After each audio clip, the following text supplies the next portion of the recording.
it going? I'm your host Amanda, and today's show I want to show these petunias here. They started out really small, about this tall, and as you can see they have outgrown these containers, so I'm going to have to put these in the ground soon.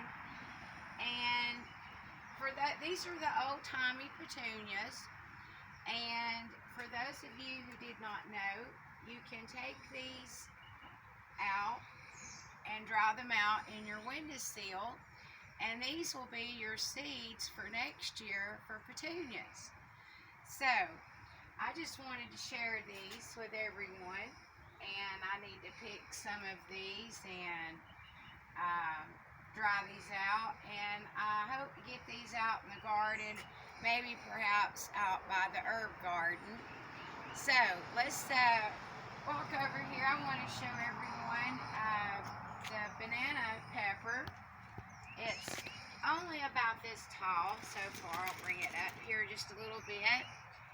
And here are the containers that I was telling everyone about that you can get at Walmart. They're laundry hampers, and they are $5, and they make great planters for container gardening, and especially if you're limited on space. We have plenty of space around here, but I like the convenience of just perhaps coming out the back door and grabbing a couple tomatoes for a salad for dinner.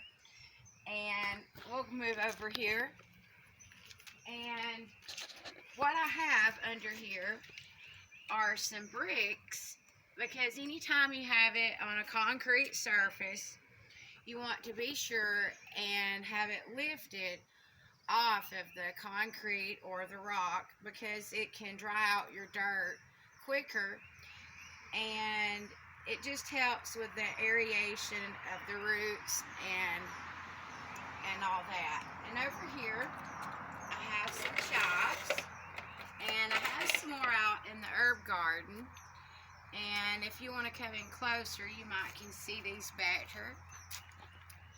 These really should be spaced further apart, but they seem to be doing okay in here right now, so we're going to leave those. And last time I showed this container, and it has the bricks under it as well. And we have some blooms up here, and it's just really gotten enormous, and it's not done growing yet.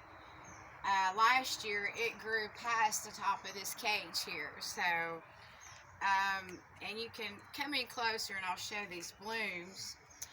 And you can actually, if you want to do a little pollination yourself, you can just sort of shake the plant, and this pollinates the rest of the tomato. Most people do not know this, but they're only getting maybe 40–50% out of their tomatoes, and you truly can get 100% out of your tomatoes. And actually there's one little baby one growing right here, right in there. I don't know if you can see that, a little bitty baby tomato.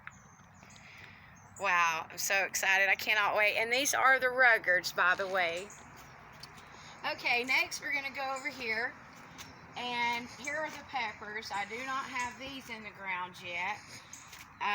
We have, let's see, hot cayenne, and I do have one planted right over here on the other side.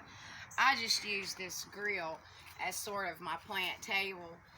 And but once the pepper plants start coming out with their blooms, they will need to be separated because they can cross-pollinated. I just want to reiterate that again. I did on the last video, and I just want to reiterate that again. And we're going to walk over here next, and here is my basil. It's not as tall as I would like for it to be yet, but something has started eating on it, and I did put the Diatomaceous earth because it's not technically in the ground yet. The only drawback on the DE is you would need to wear a mask when doing that, and it can get rid of the good bugs that you want to keep in the garden. But since I do have these in containers still, I think I'm going to be okay. Okay, and here's the deal weed, and I believe this is the fern leaf deal. And I had some more planted. Of course, I'm always replanting. And I have the hot cayenne pepper right here. And it's only about this tall yet. And last year I did make the mistake of planting down too far. And the guy that gives me all the gardening tips that I've been sharing with you guys at home, he told me, you know, you want to plant as close to the rim up here as you can possibly do, so that way the roots can really just spread out.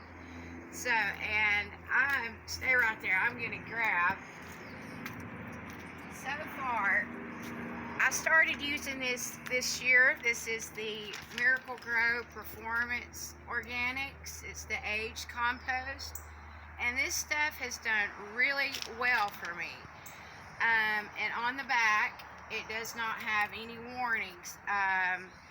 For all you using the regular Miracle Grow, I do highly advise you read the back, the precautionary statements, because on some of those where it feeds all season, you really do need to wear gloves, because one year I did not, and I started breaking out in hives just all over my body. And the only thing I had done different was use some of the regular Miracle Grow. This is before I got into the organic, and it said on the back to definitely wear gloves, and I did not. So I do highly recommend that you wear gloves, because there was all kinds of precautionary statements about the soil and handling it with your bare hands. So be careful with that. But there are no precautionary statements that I have noticed at this point. So far I've done really well with this.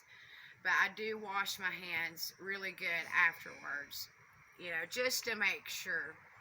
So I just wanted to let everyone know about that.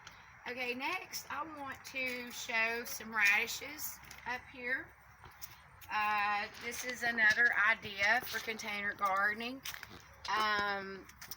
These are probably a little close together, but you don't want them to get too big. Radishes you want to keep about that big around. These should be ready here before long, so some of these will be ready to pull up, and they're going to get thinned out anyhow. So, and then over here there's some onions, of course, coming up. Just little baby onions. You can't really see those good at this point. And last time I did show the grapes down here, and we've got it cleaned out, and we've got them covered up with some netting to keep the birds, hopefully, away. So let's walk down here and see how the grapevines are looking. And I just love this time of day. We've had some rain today, and it looks like we might be getting some more. Not sure yet. And oh, here are the Moneymaker tomatoes. I have not gotten these in the ground yet. I've got my Ruggards up there at the back door, and because they have blooms, and I wanted to move these away because I do not want them cross-pollinating with one another, because otherwise we might have a money Ruggard. That would be a new hybrid. But we want to keep these heirlooms. We want to definitely grow what we bought. And so let's have a look at these grapevines. And they are loaded, and we've got this netting, and you can just use basically whatever you can find, just something to sort of detour the birds. And I want to get a shot of this huge cluster right here of all of these. And actually, I'm going to take the camera and just walk under the grapevine over here and just show what I can underneath of all the grapes that are coming up. They're everywhere. This side is not as bushy as over here, for instance. But as you can see, there are a lot of grapes. And I took a look at the blueberries the other day, and they weren't quite ready for the 4th. That's why I did not do a show on the 4th. So that is just a couple ideas that you can all do. And I just wanted to share this with everyone. And the petunias and the old-timey petunias I did not mention, they are the ones that will come back year after year. And when I get these in the ground, they'll even be more predominantly willing to do so, to come back in the ground next year. So I hope you all have been having some wonderful gardening experiences. And as always, I hope you hit that like button. And if you haven't already subscribed, be sure to ring the bell so you'll be sent those notifications and you don't miss a thing. So, and until next time, may God bless you and God keep you.